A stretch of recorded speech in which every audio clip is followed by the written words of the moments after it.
आज आपण सगळ्यांना एक प्रश्न पडला असेल की या व्यासपीठावरती इतके दिग्गज बोलणारे आहेत की खरं तर त्यांच्या पायाशी बसून ब्रह्मविद्या शास्त्र श्रवण करावं. काही या समाजातील महत्वाच्या ज्या गोष्टी आहेत त्या सगळ्या गोष्टींचं श्रवण करावं. इतके मोठे मोठे व्यक्तिमत्व या ठिकाणी आहे.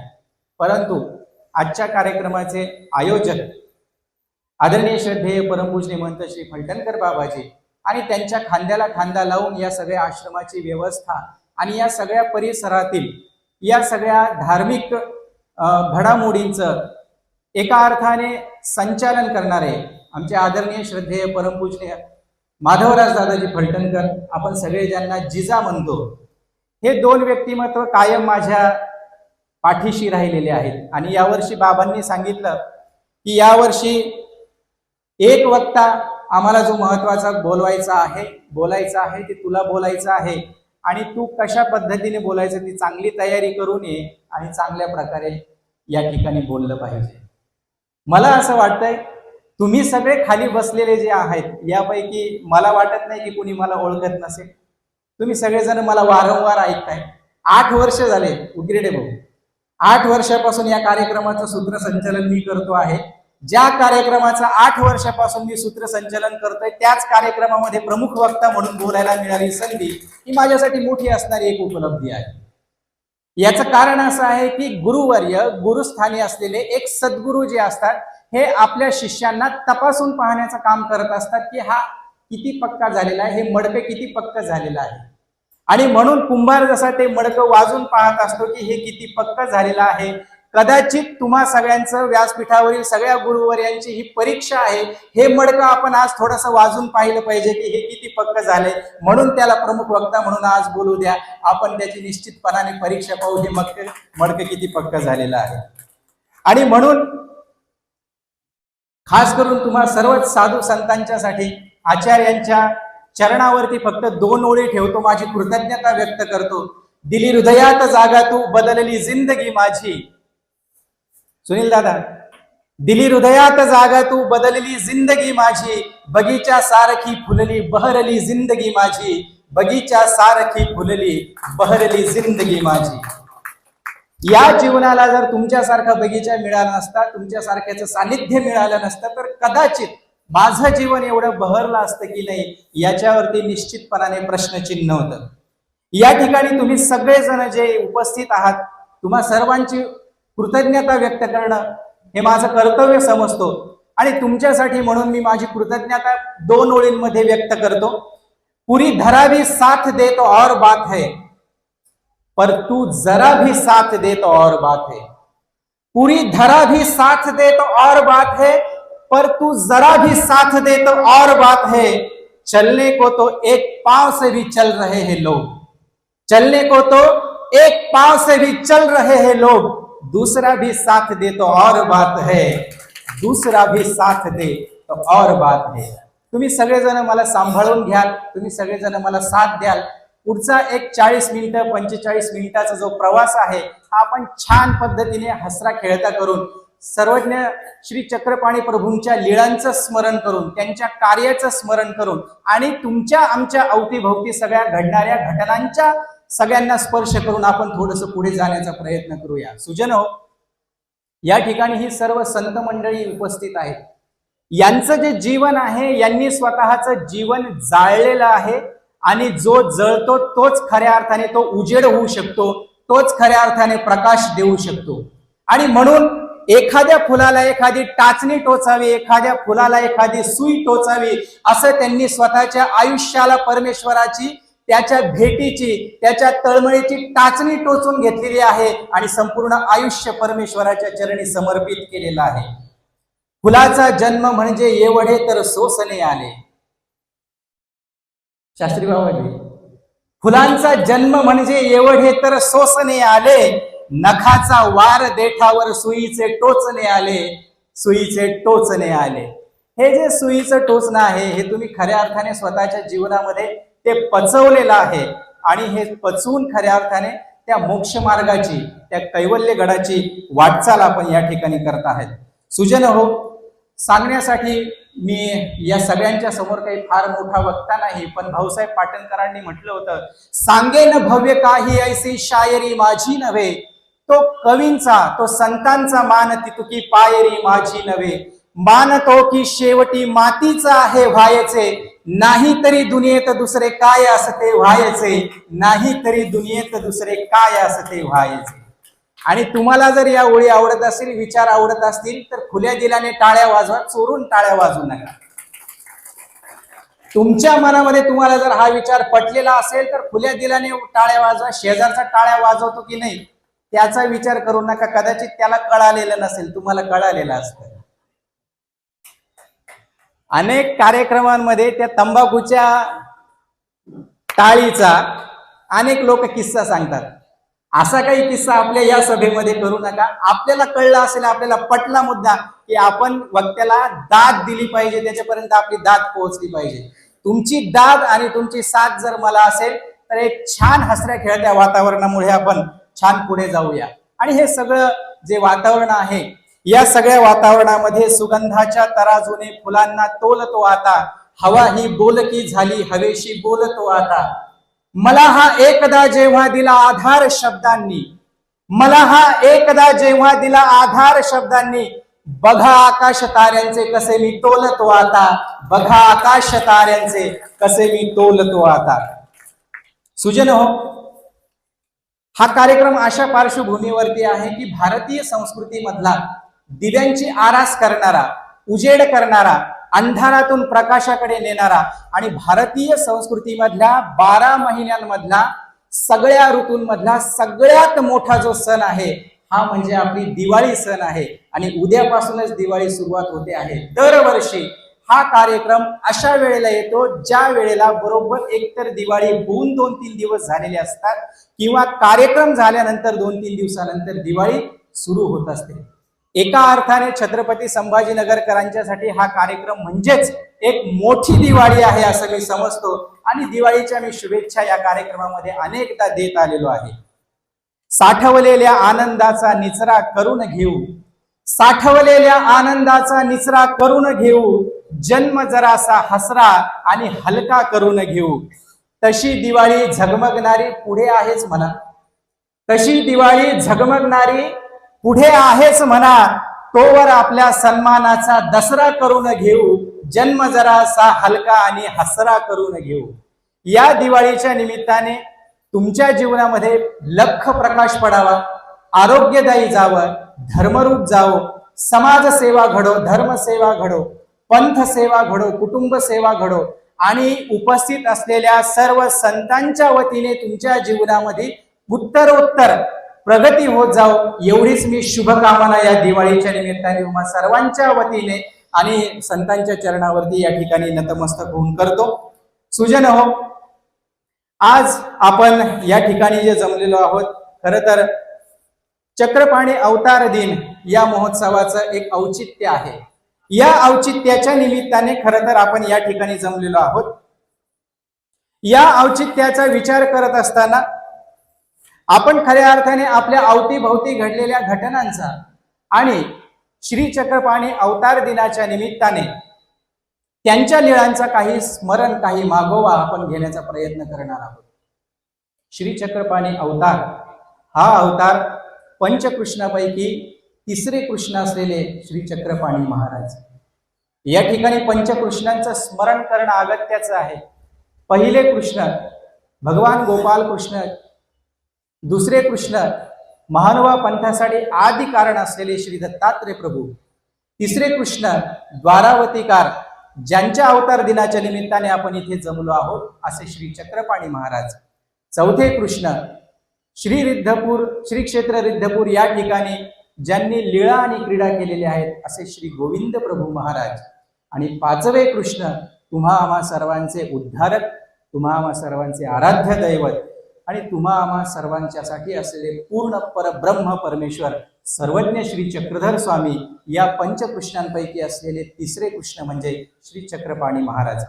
श्री चक्रपाणी महाराजांनी ज्या ठिकाणी अवतार स्वीकार केला ते शहर, ते ठिकाण म्हणजे आजचं सातारा जिल्ह्यामध्ये असलेलं फलटण नावाचं जे ऐतिहासिक शहर आहे, या ऐतिहासिक शहरामध्ये स्वतः श्री ईश्वराने अर्थात श्री चक्रपाणी महाराजांनी अवतार स्वीकार केलेला आहे।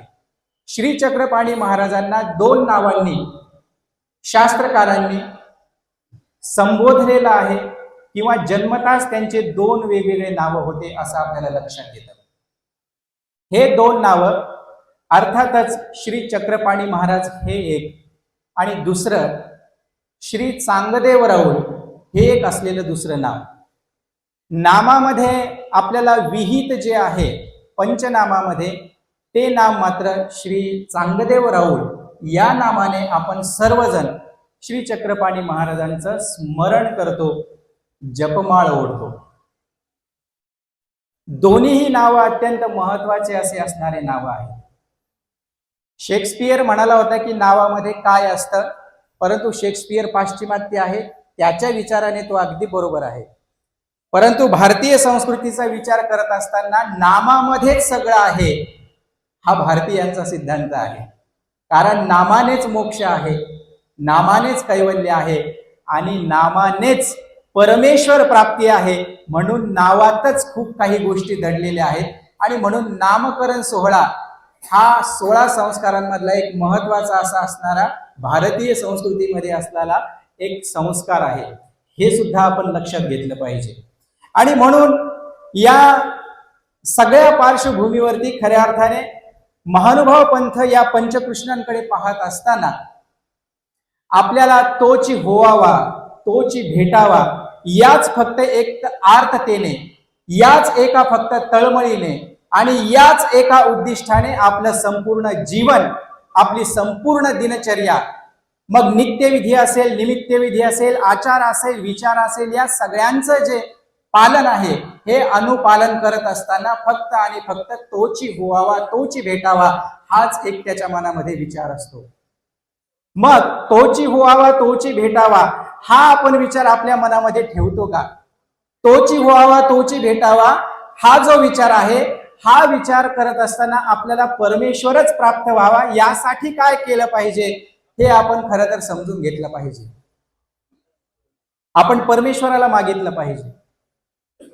तुम्हाला ऐकायला खूप आनंद वाटेल, एक राजा होता आणि त्या राजाने सगळ्या गावामध्ये एक दवंडी पिटवली। दिवाळी येणार आहे म्हणे, उद्या परवा आता दिवाळी सुरू होणार आहे, या दिवाळीच्या दिवशी माझ्या राजवाड्याचं सकाळी दार उघडणार आहे आणि माझ्या राजवाड्याचं दार उघडल्यानंतर त्या राजवाड्यामध्ये सगळ्या जनतेला प्रवेश देणार आहे मी, अवसर काळी, दिवाळीच्या काळी, सणासुदीच्या काळी। पण यावेळेस दार फक्त तुम्हाला दान देण्यासाठी नाही उघडणार, हे दार उघडणार आहे माझ्याकडे ज्या ज्या काही वस्तू आहेत ह्या सगळ्या किमती वस्तू मी या दाराच्या आतमध्ये ठेवलेल्या आहेत। या आतमध्ये आल्यानंतर जो व्यक्ती ज्या वस्तूला हात लावेल ती वस्तू त्याची होऊन जाईल। हे वाचताना मला आमचा दृष्टांत आठवला, अंतुलाचा दृष्टांत, बाहेरीलाचा दृष्टांत। अंतुल असे तो अंतुल सकळी देखे, जेची देखणे आती तेची देणे आती। ही किमया फक्त परमेश्वराकडे असते। या कथेमध्ये सुद्धा तसंच आहे। राजा म्हणाला की जे देखणे आती ते देणे सुद्धा येणार आहे। तुम्ही ज्या वस्तूला हात लावाल ती वस्तू तुमची होणार आहे। तुम्ही जर सोन्याला हात लावला, सोनं तुमचं। तुम्ही गादीला हात लावली, गादी तुमची। सोफा सेटला लावला हात, सोफा सेट तुमचा। टीव्हीला हात लावला, टीव्ही तुमचा। सगळी तयारी झाली, सगळे लोक सकाळची वाट पाहू लागले, गर्दी झाली, त्या दाराच्या बाहेर सगळी अमाप जनता जमा झाली। फक्त आता दार उघडायचा उशीर। दार उघडले गेलं, सगळीच्या सगळी गर्दी आतमध्ये आली, चेंगराचेंगरी व्हायला लागली। जो तो धावू लागला, चांगली वस्तू मला मिळाली पाहिजे, मोठी वस्तू मला मिळाली पाहिजे, किमती वस्तू मला मिळाली पाहिजे, मला सोनं मिळालं पाहिजे, चांदी मिळाली पाहिजे, मला राजाच्या भांडारगृहामध्ये सगळ्यात चांगल्या आणि मौल्यवान असलेल्या ज्या वस्तू आहेत त्या मिळायला पाहिजे, म्हणून सगळीकडे धावाधाव झाली, धावपळ झाली, पळापळ झाली। आणि एका उंच आसनावरती बसून स्वतः राजा ही सगळी धावपळ पाहत होता। कोणी इकडे पळत होता, कोणी तिकडे पळत होता, कोणी कोणाच्या अंगावर उडी मारून जात होता, कोणी कोणाच्या अंगावरती पडत होता। कुणी कुणाला बाजूला सरका म्हणत होता, कुणी कुणाला लात मारत होता, तर कुणी कुणा हाताने बाजूला करत होता. मला चांगली मोठी काहीतरी वस्तू मिळाली पाहिजे, हा त्याचा भाव होता. एवढ्या सगळ्या गर्दीमध्ये एक लहानशी चिमुकली मुलगी ही राजाकडे जाऊ लागली. राजाच्या सिंहासनावर बसलेला होता. राजाला वाटलं की या मुलीला कदाचित काही समजलं नसेल, ती चुकीच्या दिशेने येऊ लागलेली आहे. जिकडे मौल्यवान वस्तू ठेवलेल्या आहेत तिकडे ही मुलगी जात नाहीये. कदाचित तिला सोन्याची, नाण्याची, पैशाची पारख नसेल आणि म्हणून ती सगळं तिकडचं सोडून दिलंय. कदाचित मला काहीतरी एखादी गोष्ट सांगायला आलेली असेल. ती मुलगी राजाच्या अगदी जवळ आली आणि राजाला स्पर्श केला. ज्या वेळेस राजाला हात लावला तो राजाच तिचा झाला. राजाजवळ असलेलं सगळं वैभव तिचं झालं. तसं तोची होवावा, तोची भेटावा हे जर आपल्याला आपल्या जीवनामध्ये करायचं असेल तर मात्र आपल्याला परमेश्वराला स्पर्श करावा लागेल. इथे भेटणाऱ्या भौतिक जेवढे पण सुख सुविधा आहे या सगळ्यांना बाजूला सारावं लागेल आणि परमेश्वराचे चरण पकडावे लागतील. परमेश्वराच्या चरणाला स्पर्श करावा लागणार आहे. सगळं तर मागतो आपण, काय मागत नाही देवाला? देवा मला गाडी मिळाली पाहिजे, देवा माझं घर झालं पाहिजे, देवा मला नोकरी लागली पाहिजे, देवा मला मुलबाळ झाले पाहिजे, देवा मला असा एखादा पुत्र रत्न द्या जो माझ्या वंशाचा दिवा पुढे चालू शकेल. काय मागत नाही आपण, पण एक गोष्ट मात्र मागत नाही. कोणती मागत नाही? दवा की तलाश में था दुआ को छोड़कर, दवा की तलाश में था दुआ को छोड़कर, मैं चल न सका दुनिया की खताओं को छोड़कर, हैरान हूं मैं अपनी जिंदगी से इकबाल, हैरान हूं मैं अपनी जिंदगी से इकबाल, हर चीज खुदा से मांग ली खुदा को छोड़कर, हर चीज खुदा से मांग ली खुदा को छोड़कर. एकच गोष्ट फक्त आपण मागत नाही. देवाला सगळ्या गोष्टी मागून झालेल्या आहेत. एक गोष्ट मागत नाही की तू फक्त माझा व्हावा, तू फक्त माझा हो. या सगळ्या जगाचा जर तो चालक, मालक, प्रतिपालक असेल तर आपण त्याला जर मागून घेतलं तर हे सगळं जगच आपलं होईल ना. दुनिया जिसे कहते हैं वो जादू का खिलौना है, दुनिया जिसे कहते हैं वो जादू का खिलौना है, मिल जाए तो मिट्टी है, खो जाए तो सोना है, मिल जाए तो मिट्टी है, खो जाए तो सोना है. आपल्याला या मनुष्य देहाचं मिळालेली ही एक संधी आहे. या संधीचं सोनं करायचं की या संधीची माती करायची हे आपल्यावरती अवलंबून आहे. आणि म्हणून महानुभाव पंथाचा जो विचार आहे हा विचार तोची होवावा, तोची भेटावा या एकदम सूत्र रूपाने असलेला जो एक विचार आहे त्या सूत्र रूपाने असलेल्या विचारामध्ये हा सगळा विचार दडलेला आहे, हा आचार दडलेला आहे, सगळं एक मोठं तत्वज्ञान दडलेलं आहे. आणि म्हणून हे सगळं मागत असताना, जीवन जगत असताना आपल्याला अनेकदा अहंकाराचा वारा लागतो, अहंकाराचा स्पर्श होतो आणि या अहंकारामध्ये आपण धावत राहतो, पळत राहतो आणि अहंकाराची एक मोठी पट्टी आपल्या डोळ्यावरती जेव्हा लागते, या पट्टीमुळे आपल्याला या जगातलं स्वतःच्या शिवाय काहीही दिसत नाही. एका हॉटेलमध्ये एक व्यक्ती जायचा, रोज जायचा, गरीब होता. छान लक्ष देऊन ऐका तुम्ही. त्या हॉटेलमध्ये तो रोज जायचा, वडापाव खायचा, ब्रेड वडा खायचा, काय काय नाना पदार्थ असतील सगळे खायचा. पण त्या हॉटेलमध्ये ते सगळे पदार्थ खूप प्रसिद्ध होते. इतकी गर्दी व्हायची, त्या मालकाला हे सुचायचं नाही की आपण कोणाकडून पैसे घेतले कोणाकडून नाही घेतले. त्याच्यामुळे त्याचा फायदा हा व्यक्ती रोज घ्यायचा. हा रोज ब्रेड वडे खायचा, रोज वडापाव खायचा, रोज मिसळ पाव खायचा आणि गर्दीचा मस्तपैकी साधायचा तो डाव. आणि सगळा हा डाव साजला, गर्दी वगैरे झाली काउंटरवर की हा गुपचूप निघून जायचा, पैसेच देत नव्हता. तिथे त्याच्यासारखाच रोज खाणारा एक दुसरा व्यक्ती होता. त्याच्या लक्षामध्ये आलं की हा माणूस रोज फुकट खाऊन जातो म्हणून. त्याने त्या मालकाला जाऊन सांगितलं, हा माणूस रोज फुकट खातो, तुमचे पैसे देत नाही, तुमचं नुकसान करतो म्हणे. त्यावेळेस तो मालक म्हणाला, तुम्हाला असं वाटतं का की मला माहिती नाही की हा माणूस रोज फुकट खाऊन जातो? मला माहिती आहे, हा माणूस पैसे देत नाही हे मला माहिती आहे, पण तरीही मी त्याला काहीही बोलत नाही. म्हणे असं कसं काय, तुम्ही तर घाट्याचा धंदा करू लागले आहात. असा घाट्याचा धंदा करून तुमचा धंदा कसा चालायचा, व्यवसाय कसा चालायचा?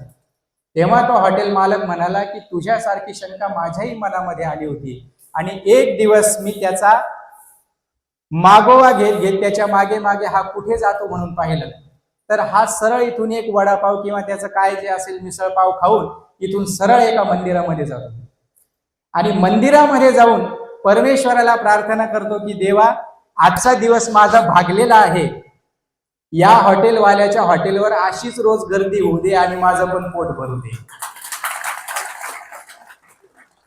हॉटेलवाला मालक म्हणाला की हा फुकट खातोय असं मला कदापि वाटत नाही, कारण तो परमेश्वराजवळ जाऊन माझ्या हॉटेलवरती गर्दी व्हावी याची प्रार्थना करतो आहे. हे त्याच्या भाग्यामुळे आहे की माझ्या काउंटरवरती एवढी गर्दी होते आहे. आणि हे व्यर्थ आपल्या मनामध्ये कुठेतरी वाटतं की मी व्यवसाय करतोय, मी कुटुंब चालवतोय, मी माझा सरपंच झालोय म्हणून गाव चालवतोय, मी माझा आश्रम चालवतो आहे. हे सगळं ही देवाचे की मा देव देते आपण, हे सगळंही देवाचं आहे. परमेश्वराने दिलेलं आहे म्हणून हे आपलं आहे, आणि परमेश्वराने दिलेलं आहे म्हणून ते जे आपलं आहे, म्हणून ते या परमार्गाचं आहे, या सगळ्या समाजाचं आहे. ही गोष्ट आपल्या लक्षात आली पाहिजे. आणि या सगळ्या अहंकाराच्या पट्टीमुळे जो काही अहंकार आहे की माझ्यामुळे चालतं असं काहीही नसतं. खूप होता गर्व मजला की नव्हे सामान्य मी, कल्पना विश्वात होतो जैसा कुणी सम्राट मी. खूप होता गर्व मजला की नव्हे सामान्य मी, कल्पना विश्वात होतो जैसा कुणी सम्राट मी. मिळविले पण हात जेव्हा वास्तवाशी मी जरा, कळले मला माझ्याहुनी कोल्हाभरा कुत्रा, कळले मला माझ्याहुनी कोल्हाभरा कुत्रा. अहो, आपल्यापेक्षा हे प्राणी बरे. आपण जेव्हा या सगळ्या अहंकाराच्या पट्टीमध्ये बांधल्या जातो, डोळ्यावरती लागते आणि आंधळा होतो माणूस. या आंधळ्या डोळ्यांच्या पट्टीवरती आपल्याला नाते दिसत नाही, आपलं गणगोत दिसत नाही, आपल्याला फक्त आपणच दिसतो. आणि म्हणून तो एक शायर असं छान म्हणतो की खुदा हमें ऐसी खुदाई न दे, खुदा हमें ऐसी खुदाई न दे कि हम अपने आप को दिखाई न दे. फक्त आपणच आणि आपणच दिसायला पाहिजे, आपल्याशिवाय कोणीही नको, अशी परिस्थिती, असे दिवस आपल्या जीवनामध्ये कधीही येऊ नये. आणि म्हणून हे जे नाते जर सांभाळायचे असतील, दिवाळीचा सण पुढे येतो आहे. हे सण कशासाठी भारतीय संस्कृतीमध्ये? हे सण त्याच्यासाठीच आहे. आपण आपल्या जवळच्या व्यक्तींना सांभाळलं पाहिजे, आपण आपल्या नात्यांना सांभाळलं पाहिजे. जे नाते आहेत ते नाते दृढ झाले पाहिजे. एकमेकांना फराळासाठी बोलवलं पाहिजे, एकमेकांचं प्रेम वृद्धिंगत झालं पाहिजे, एकमेकांच्या बद्दलचा विश्वास वाढला पाहिजे, एकमेकांच्या बद्दलचा आदर वाढला पाहिजे, एकमेकांच्या सोबतचा असलेला संपर्क आणि परिचय वाढला पाहिजे. याच्यासाठी तर सण आहे, याच्यासाठी तर उत्सव आहे. आणि म्हणून या सगळ्या नात्यांना जर आपण काहीही मोजत नसू तर मात्र मग थोडीशी अडचण होते.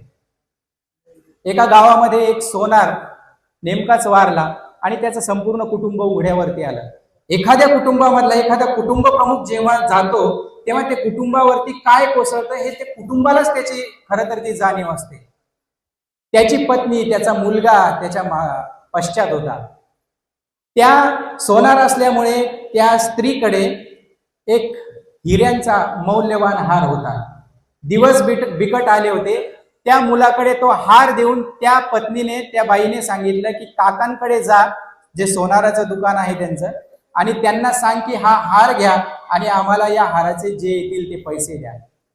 त्या काकाने तो हार बघितला आणि बघितल्यानंतर सांगितलं की हार तर खूप मौल्यवान आहे, हा हार सध्या विकू नका, सध्या या बाजारामध्ये मंदी आहे.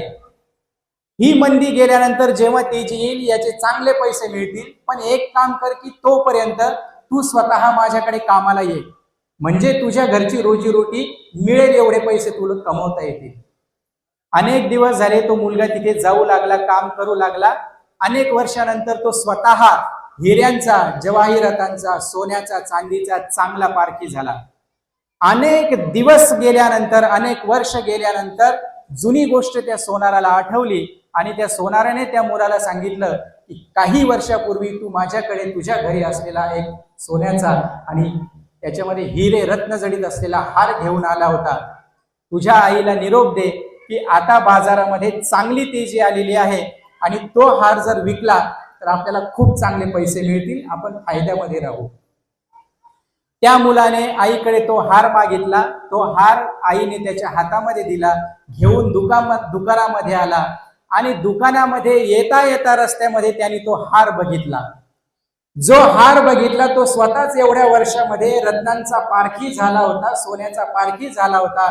त्यावेळेस त्या मुलाच्या लक्षात आलं की याच्यामध्ये लागलेले रत्न आणि हे जे सोनं आहे हे सगळं खोटं आहे, हे सगळं नकली आहे. पण हे सगळं नकली होतं, हे सगळं खोटं होतं तर अनेक वर्षापूर्वी हे माझ्या काकांना माहिती होतं. त्यांनी मला हे का सांगितलं नाही? त्यावेळेस दुकानात आला, काकांसमोर गेला, हार दाखवला आणि सांगितला हा हार नकली आहे. तुम्ही मला त्यावेळेस का सांगितलं नाही की हा हार नकली आहे, याची बाजार मूल्य जे आहे हे 0 किमतीचं आहे म्हणून? तेव्हा ते काका म्हणाले, बाळ, तुम्ही ज्या परिस्थितीमध्ये होतात त्या परिस्थितीमध्ये जर मी तुम्हाला त्यावेळेस सांगितलं असतं की या हाराची किंमत या बाजारामध्ये 0 आहे, हा हार नकली आहे, तर तुम्हाला असं वाटलं असतं की सगळं जग आम्हाला बेईमान झाले, आमचे काका सुद्धा आम्हाला बेईमान झाले. किमती असलेला हार हा ओरिजिनल असून सुद्धा आम्हाला तुम्ही पैसे देत नाही, याचा अर्थ तुम्ही सुद्धा बेईमान झाले. मला या हाराची किंमत नाही, मला या पैशाची किंमत नाही, मला तुमच्यासारख्या सोन्यासारख्या नात्याची किंमत आहे. मला हे नातं जपायचं होतं म्हणून तुला त्यावेळेस मी सांगितलं नाही. हे नातं जपणं खूप गरजेचं आहे. आणि इथेच तर आपण चुकतो, इथेच तर आपण चुकतो. नाते आपल्याला सांभाळता येत नाही. आजकाल तुम्ही जर पाहत असाल तर नात्यांमध्ये दुरावा निर्माण झालेला आहे, नात्यांमध्ये अविश्वास निर्माण झालेला आहे, नात्यांमध्ये अनादर निर्माण झालेला आहे. नात्यांचा विश्वास कुणीच कुणावरती ठेवायला तयार नाही. परंतु विचार करा सुजन हो, हाथ छूटे भी तो रिश्ते नहीं तोड़ा करते, हाथ छूटे भी तो रिश्ते नहीं तोड़ा करते, वक्त की शाख से लम्हे नहीं तोड़ा करते, वक्त की शाख से लम्हे नहीं तोड़ा करते. आपण कितीही तोडू म्हटलं तरी आपल्याला माणसांची आवश्यकता आहे, माणसांची आवश्यकता आहे, नात्यांची आवश्यकता आहे. आणि म्हणून हा समाज समूह आहे. आपण एकटे का राहत नाही शेतामध्ये जाऊन? नको सगळे लोक. आपण याच्यासाठी राहतो की आपल्याला माणूस महत्वाचा आहे. आता या ठिकाणी सूत्रसंचलन करणाऱ्या आमच्या पूजाताई धाराशिवकर यांनी जो माणसाचा किस्सा सांगितला, माणसाची जी गोष्ट सांगितली, हा जो माणूस जोडण्याचा विचार आहे, हा माणूस जोडला की देश आपोआप जोडला जातो. माणूस जोडला की त्याच्यानंतर समाज आपोआप जोडला जातो. माणूस जोडला की आपलं गाव आपोआप जोडलं जातं. आणि म्हणून इथे जी गर्दी आहे ही आमच्या आदरणीय फलटणकर बाबाजी असतील किंवा आदरणीय आमचे जिजा असतील, ह्या लोकांनी खूप नम्रतेने हा सगळा समाज जोडलेला आहे. कमरेमध्ये वाकून हात जोडून हा समाज जोडलेला आहे. वाकला कमरेता आणि हात याने जोडला, वाकला कमरेता आणि हात याने जोडला, आयुष्यभर या माणसाने फक्त माणूस जोडला, आयुष्यभर या माणसाने फक्त माणूस जोडला. हा माणूस जोडण्याचा जो विचार आहे, हा माणूस जोडण्याचा विचार खऱ्या अर्थाने या ठिकाणी दिलेला आहे. आणि म्हणून श्री चक्रपाणी अवतार दिनाचा विचार करत असताना श्री चक्रपाणी महाराजांच्या अवतार दिनाची पार्श्वभूमी जी आहे, ही पार्श्वभूमी सुद्धा बघणं खूप गरजेचं आहे. फलटण मधले काही महाजन, फलटण मधले श्रीमंत व्यक्ती, त्या काळामध्ये एक प्रथा होती. आज जशी पदयात्रा निघते, पंढरपूरला वारी निघते आणि लाखोंच्या संख्येने लोक पंढरपूरकडे जातात. आपल्यासाठी आपण परमेश्वरपुराकडे जातो, आपण डोमेग्रामला जातो, दर्शनासाठी जातो आणि पायी जातो, पदयात्रेमध्ये जातो. अगदी याचप्रमाणे 11व्या शतकामध्ये आजपासून जवळपास 900 वर्षापूर्वी, 1000 वर्षापूर्वी त्या फलटण मधले काही लोक द्वारकेला गेले होते. द्वारकेला श्रीकृष्णनाथांचं दर्शन घेण्यासाठी. आणि तिथे गेल्यानंतर त्या द्वारकेमध्ये अनेक विद्वान, अनेक वेधशाळा, अनेक पाठशाळा एकापेक्षा एक विद्वान, एकापेक्षा एक विचारवंत. आणि या सगळ्या महाजनांना, या सगळ्या श्रीमंत माणसांना तिथे एक तेजस्वी, ओजस्वी आणि तपस्वी असं एक व्यक्तिमत्व दिसलं, जे वेदशास्त्र संपन्न होतं. आणि हे व्यक्तिमत्व म्हणजे राजनायक. राजनायक असणारे हे तेजस्वी असलेले वेदसंपन्न व्यक्तिमत्व, त्यांचं तेज पाहून, त्यांचं बल पाहून, त्यांचं ज्ञान पाहून या फलटणच्या सगळ्या लोकांनी त्यांना करबद्ध प्रार्थना केली, विनंती केली की आपण आमच्या फलस्थ नगरीमध्ये यावं आणि आमच्या नगरीमध्ये वेदशाळा, वेदशास्त्र सुरू करावं, जेणेकरून आमच्या परिसरातील सगळा जो समाज आहे हा सुशिक्षित होईल आणि तिथे त्यांना काहीतरी शिकता येईल. राजनायकांनी सुरुवातीला नकार दिला, परंतु खूप आग्रह झाल्यानंतर विनंतीला मान दिला आणि द्वारका सोडून राजनायक, स्वतःची पत्नी राजाईसा, हे दोघं पती पत्नी द्वारकेहून फलस्थ नगरीला आले, फलटणला आले. फलटणला राहू लागले. फलटणला त्या सगळ्या फलटणकर गावाच्या लोकांनी त्यांना स्वतंत्र वाडा बांधून दिला. तिथे राहू लागले. वेदाध्ययन होऊ लागलं, शास्त्र अध्ययन होऊ लागलं, निरूपण होऊ लागलं. या सगळ्या गोष्टी होत असतानाच त्यांच्या संसाराच्या वेलीवरती एक पुत्ररत्न जन्म घेतला. या पुत्ररत्नाचं जे नाव आहे, या पुत्ररत्नाचं नाव जनक नायक आणि जनकाईसा. जनक नायक आणि जनकाईसा राजनायकांची जो पुत्र आहे तो रूपनायक. रूपनायक नावाचा मुलगा झाला, त्यांची पत्नी रूपाईसा. हे दोघं स्वतःचा संसार गाडा व्यवस्थित चालवू लागले आणि असं करता करता यांना सुद्धा पुत्ररत्न प्राप्त झाला. यांच्या 7 पुत्र झाले. 7 पुत्रांपैकी सगळ्यात ज्येष्ठ पुत्र म्हणजे जनक नायक, जे श्री चांगदेव राऊळांचे वडील. या जनक नायकांचा विवाह झाला. जनक नायकांनी अत्यंत चांगल्या पद्धतीने शेती व्यवसाय सुरू केला होता. जनक नायकांनी फक्त शेती व्यवसायच नाही तर आजचं जे पुणे शहर आहे, या पुणे शहरामध्ये व्यवसाय सुरू केलेला होता. या पुणे शहरामध्ये व्यवसाय करून पुन्हा ते फलटणला येत होते. अतिशय संपन्न असं असलेलं कुटुंब. या सगळ्यामध्ये जनक नायकांचा विवाह जनकाईसाशी झाला, जी चाकणची होती. चाकणला चक्रपाणी देवतेचं एक मोठं मंदिर होतं. जनक नायक आणि जनकाईसाचा विवाह झाल्यानंतर आपल्याला पुत्ररत्न प्राप्त व्हावा ही मनोमन इच्छा त्यांची पूर्ण होत नव्हती आणि म्हणून सगळंच कुटुंब दुःखी होतं. परंतु यांनी मात्र जनक नायक जे आहे त्यांच्याकडचे जे नातेवाईक आहे त्यांनी आपल्या नातेवाईकांना पुत्ररत्न प्राप्त व्हावा म्हणून पूर्णा नदीच्या काठावरती जे चांगदेव नावाची देवता आहे, त्या चांगदेव नावाच्या देवतेला नवस केला. इकडे चक्रपाणी देवता चाकणची, तिथली ही जनकाईसा होती. जनकाईसाच्या या सगळ्या माहेरच्या लोकांनी चक्रपाणी देवतेला नवस केला की आम्हाला जर पुत्ररत्न प्राप्त झालं तर आम्ही तुमच्या नावाने त्या पुत्राचं नाव ठेवू. आणि हे सगळं करत असताना नवस फळाला आला. जनकाईसांना दिवस गेले, पुत्ररत्न प्राप्त झाला आणि फलस्थ नगरीमध्ये प्रत्यक्ष पूर्ण ब्रह्म परमेश्वर अवतार श्री चक्रपाणी महाराजांचा अवतार झाला. आणि हा अवतार झाल्यानंतर एक पूर्व परंपरा आहे बघा.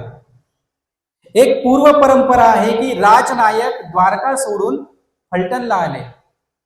या राजनायकांचे पुत्र पुढे रूपनायक झाले. रूपनायकांचे पुत्र जनक नायक झाले आणि जनक नायकांचे सुपुत्र ज्यांच्या घरी प्रत्यक्ष परमेश्वराने अवतार धारण केला म्हणजे श्री चांगदेव राऊळ त्यांच्या पोटी, त्यांच्या उदरी जन्माला आले. हे अत्यंत सुंदर, शालीन आणि सभ्य असं असलेलं कुटुंब आणि ही पूर्व परंपरा. या परंपरेमध्ये भगवान श्री चक्रपाणी महाराजांनी, श्री चांगदेव राऊळांनी अवतार स्वीकार केला. त्यामुळे वेदशास्त्र संपन्नता, सुचिता, शुद्धता आणि बुद्धता हे वारशानेच त्यांना मिळालेलं होतं असं आपल्याला सहजपणाने म्हणता येईल. आणि म्हणून हा पूर्व परंपरेचा जो धागा आहे, शास्त्र संपन्नता आहे, श्री चांगदेव राऊळ सुद्धा करू लागले. पुढे यांना यांचे जे वडील आहेत जनक नायक, जनक नायकांचं निधन झालं. निधन झाल्यानंतर तेव्हापासून मात्र 3 नियम श्री चक्रपाणी महाराजांनी, श्री चांगदेवरावळांनी स्वीकार केले. आणि ते 3 नियम म्हणजे भूमिशयन हा पहिला नियम, दुसरा नियम वांग नियम आणि तिसरा नियम म्हणजे ब्रह्मचर्य पालन. पूर्वीच्या काळी असे नियम घेत होते, आताच्या काळी आपण घेतो की नाही माहिती नाही, पण आपले वडील वारले त्या निमित्ताने आपण काहीतरी नियम घातले पाहिजे, काहीतरी बंधन आपल्याला घातलं पाहिजे. म्हणून भूमिशयन म्हणजे खाली जमिनीवरती काहीही न अंथरता जमिनीवरती झोपणार, हा त्यांनी नियम घेतला होता. वांग नियम म्हणजे गरजेपेक्षा मी अजिबातच जास्त बोलणार नाही किंवा शास्त्राविषयी मी दुसरं काहीही बोलणार नाही, इतरत्र मी मौन राहील, हा जो नियम आहे हा वांग नियम. आणि तिसरा जो नियम आहे तो ब्रह्मचर्य पालन.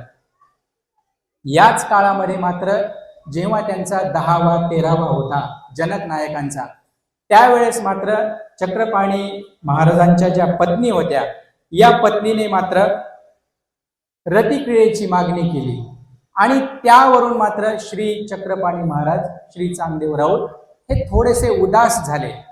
अनिच्छेने का होईना, परंतु या अवताराला हे कार्य करावं लागलं. आणि मग इथून पुढे हे सगळं उदास प्रवृत्ती झाल्यानंतर त्यांनी काही दिवसांनी सांगितलं की आता जो पवा माहूरला जाणार आहे, या माहूरला जाणाऱ्या पदयात्रेसोबत, या माहूरला जाणाऱ्या पव्यासोबत आम्ही माहूरला जाणार आहोत. सगळ्यांना आनंद वाटला. सगळ्यांना असं वाटलं की आपला जो नित्यविधी आहे त्याच्यासाठी म्हणून चक्रपाणी महाराज तिकडे चाललेले आहेत. परंतु चक्रपाणी महाराजांच्या मनामध्ये मात्र वेगळं होतं, चांगदेवरावळांच्या मनामध्ये मात्र वेगळं होतं. कारण एकदा सोडलेलं फलटण फलस्त नगरी श्री चांगदेवराव पुन्हा फलस्त नगरीला येणार नव्हते. पहा, बरोबर 3 महिन्यानंतर मार्गशीर्ष पौर्णिमेला माहूर देवदेवेश्वर संस्थान ज्याला आज आपण म्हणतो, या माहूरच्या गडावरती जाऊन पोहोचला. आणि तिथे ही सगळी जी हजारो लोकांची पदयात्रा होती, त्या सह्याद्रीच्या पर्वताच्या अत्यंत उताराला एक मोठी बांबूची जाळी होती आणि त्या बांबूच्या जाळीतून डरकाळी फोडत एक मोठा वाघ बाहेर आला. सगळे लोक धावले, सगळे लोक पळाले, सगळी धावाधाव झाली, पळापळ झाली, चेंगराचेंगरी झाली. कोणी जीव मुठीत घेऊन पळू लागलं, कुणाचे वस्त्र आहे की नाही त्यांचाही त्यांना भान राहिलं नाही, फक्त आपला जीव वाचावा एवढं घेऊन सगळे पळाले. पण श्री चांगदेवराव मात्र तिथे स्तब्ध होते, शांत होते. आणि याच वेळेस श्री दत्तात्रय प्रभूंनी व्याघ्र वेशामध्ये श्री चांगदेवरावळांना दर्शन दिलं. शास्त्र असं सांगतं, ग्रंथ असे सांगतात, संत असं सांगतात की या ठिकाणी श्री चांगदेवरावांनी श्री दत्तात्रेयांच्या पासून परावर शक्तीचा स्वीकार केला. आणि तो कसा केला तर मुखाला मुख लावलं आणि या मुखाला मुख लावून व्याघ्र वेशातले असलेल्या श्री दत्तात्रय प्रभूंनी आपला चवडा जो आहे हा श्री चांगदेवरावळांच्या मस्तकावरती ठेवला आणि परावर शक्तीचं जे ज्ञान आहे किंवा परावर शक्तीचा जो स्वीकार आहे या ठिकाणी श्री चक्रपाणी महाराजांनी स्वीकार केला. 6 महिने तिथे दोन्ही अवतार क्रीडले. सिपणे असेल, सिपणे तिथे खेळणं व्हायचं. दोन्ही अवतार सोबत त्या मेरुवाळा तळ्यामध्ये स्नान करायचे, भिक्षा व्हायची, भोजन व्हायचं, जीवांच्या प्रती असलेलं स्मरण व्हायचं, चिंतन व्हायचं. 6 महिन्यानंतर श्री चक्रपाणी महाराजांनी माहूर सोडलं आणि द्वारकेला जाण्यासाठी श्री दत्तात्रय प्रभूंकडे करबद्ध प्रार्थना केली. द्वारकेला गेल्यानंतर यती मुनी धारण केलेला आहे, क्षौर केलेला आहे, धोतर परिधान केलेला आहे आणि अशा वेशामध्ये चक्रपाणी महाराज जे आहे, हे चक्रनारायचं मंदिर असेल तिथले किंवा तो परिसर आहे, तिथे या सगळ्या जीवांना विद्यादान देण्यासाठी म्हणून श्री चक्रपाणी महाराजांनी आपलं अवतार कार्य केलेलं आहे. सुजन हो, श्री चक्रपाणी महाराजांच्या अवताराच्या निमित्ताने, त्यांच्या लीळांच्या निमित्ताने याही पेक्षा खूप काही सांगता येऊ शकतं. परंतु यानंतर महंतीचा कार्यक्रम होणार आहे, त्याच्याही साठी आपल्याला वेळ द्यायचा आहे. या ठिकाणी अध्यक्ष विचार सुद्धा ऐकायचे आहेत. या निमित्ताने मला असं वाटतं की हे जे चिंतन आहे हे चिंतन आपण बऱ्यापैकी करण्याचा प्रयत्न केलेला आहे. या ठिकाणी अम्नाय आचार्य